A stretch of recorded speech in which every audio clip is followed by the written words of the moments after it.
We're all soldiers, Danny. We're all expendable.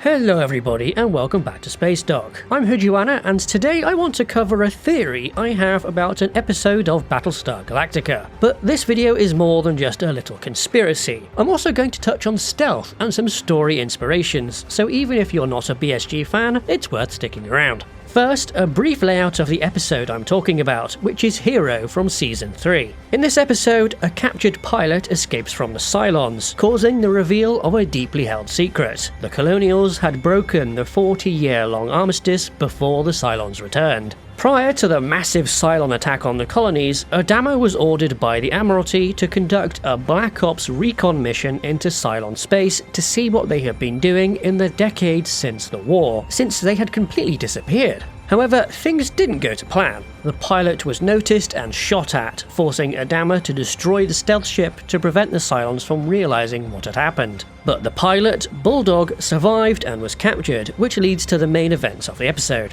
But I want to talk about what happened in the past. Yes, the idea that the Admirals were deliberately antagonizing the Cylons is brought up in the episode, but I think things go even deeper than that. My theory is that the Admiralty didn't want to leave things to chance and sent in something to shoot down Bulldog in his stealth star in the first place. The very first contact we see that does that is never shown or identified, it's just presumed it was Cylon, like the later contacts who show up and capture Bulldog. But even before that, it seems like they were setting the mission up to fail because the stealth star isn't really stealthy at all. Firstly, by not observing radio silence while in enemy territory. The emissions from the radio set or whatever comm system was being used, encrypted or not, show a blatant disregard or ignorance of what's required for a stealthy mission. Sure, maybe the emergency call could be excused, but before that, Bulldog is yapping away while 2 kilometers beyond the big start to war if crossed line. Secondly, the Battlestar Valkyrie is even tracking the thing. It's supposed to be a stealth ship, but it's right there on sensors, something the ramshackle Blackbird made from scrap parts didn't even do in Season 2. Okay, sure, this bit is possibly just a contrivance so the audience can visually see what's happening with the big armistice line on the screen, but that's no fun. It's more interesting to think up in-universe reasons for what's going on, like the Valkyrie being able to see it simply because they knew to look for it. Which makes sense and leads into how the first contact saw the stealth star to shoot at it. Yes, maybe they tracked the communications, or perhaps the stealth wasn't very good, or perhaps they knew where the stealth star was going to be. That's one of the ways to get around stealth after all, since if you know something is there somewhere, you can look for it more precisely. This also provides a roundabout way for why the scrap-built Blackbird was never spotted, since the Cylons never thought the Colonials would ever have such a thing. So what could that first contact have been? Perhaps it was a new generation raider that jumped in and out before it could be identified. But why bother doing that when there's a patrol right there? If that first contact was Colonial, perhaps it was another stealth star with an FTL drive? Or maybe just a Raptor concealing what it was with electronic warfare.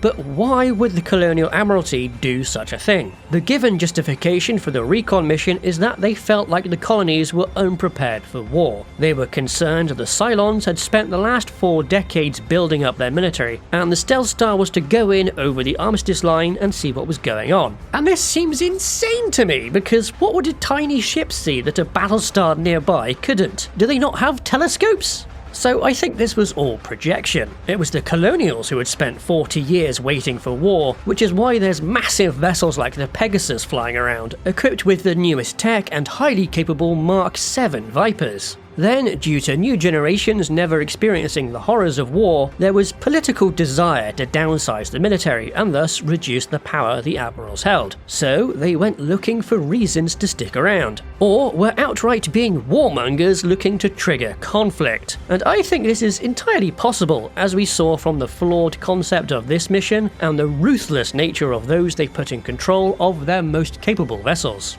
As for story inspirations, there's 2 real-life incidents that I want to highlight. The 1960 shootdown of a U-2 spy plane and capture of its pilot directly inspired Bulldog's part of the story. The Gulf of Tonkin incident in 1964 is similar too, with US covert operations triggering a North Vietnamese response before the US had really entered the Vietnam War. This is particularly notable because the US military and NSA had misrepresented the facts to the civilian government, including fabricating an entire second attack on US ships that never happened. This all led to the US fully joining the war in the following years. Really, what I'm saying here is to look to history for inspiration. In the end, I admit this theory is a pretty small one. The episode already clearly presents the admirals as being up to something, but add in the dubious reasoning to cross the armistice line, the poor stealth, and the possibility the first contact was never Cylon, and I think there's room there for a little extra depth to what was going on.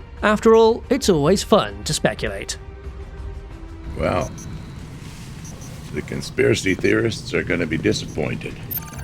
You can support Spacedock by joining our Patreon, where you can get our frigate and space fighter design reference books. Alternatively, you can support us directly through YouTube by becoming a channel member. Thanks to our supporters, and thank you for watching.